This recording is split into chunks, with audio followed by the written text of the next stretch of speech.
There's a lot of negative news right now, but I've actually got a political story for you that's not only exciting, it's heartwarming, and it could be a path forward out of all of this toxicity. Hi, everyone. I'm Shawna Presley Vercher, the political fixer, and I've been following the New York City mayor's race. And some things have been happening in this election that we're just not seeing in many other parts of the country. Let me show you why you should care. The Democratic primary for this race is finally happening on June 24th, and it is neck and neck.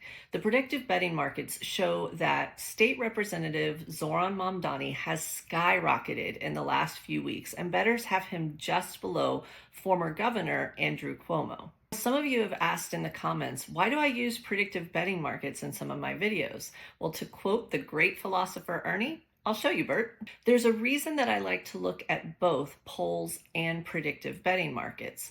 Polls are done scientifically and they are a snapshot in time. And when done well, they can tell me what particular voters are feeling in that moment. The predictive betting markets show me trends, and when I look at when things happen in the market, I can sometimes figure out why they happened in the market. Like this spike here for Mamdani, it happened on June 12th and 13th. Right when one of the big debates happened between all of the candidates. On June 16th, Cuomo was on the rise in the markets after essentially getting an endorsement from the New York Times. And what happened here on June 23rd, this huge leap in Mamdani's favor? I have a feeling it has something to do with a poll that just came out. The latest Emerson College polling shows that after all of the rounds of voting are tabulated, that Mamdani is poised to come out on top of Cuomo 52 to 48%. And before people dismiss the underdog here, I want to remind you that AOC had a similar start to her career. She didn't just have to beat the Republican to gain her seat in Congress. She first had to knock out the Democratic incumbent, Representative Joe Crowley, who had served 10 terms in Congress. And that political news story that shocked the world, that also happened in New York City. I promised you something heartwarming, and here it is. One of the reasons that Mamdani has been able to perform so well in this election is because of ranked choice voting, where if no candidate has 50% or more of the votes after a given round, the person with the lowest number of votes is eliminated, and their voters, their next choice on the ballot, that gets factored in. This means that forming alliances with other candidates can be a super smart strategy. And in the case of this election, it can result in one heck of a charm offensive. Mamdani and fellow candidate, City Comptroller Brad Lander, formed one of these alliances a couple of weeks ago, and it has been fun to watch.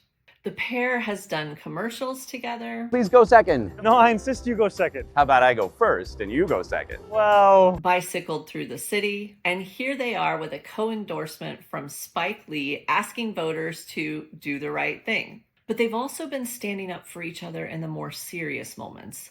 When Lander was taken by ICE for escorting an immigrant into their court hearing, Mamdani rushed to his defense, calling him a courageous leader and demanding that ICE release him immediately. And after a political PAC was caught darkening the beard and the expression of Mamdani, Lander stood on stage at an event and said, "I am proud to be a Jewish New Yorker on the slate alongside a Muslim New Yorker."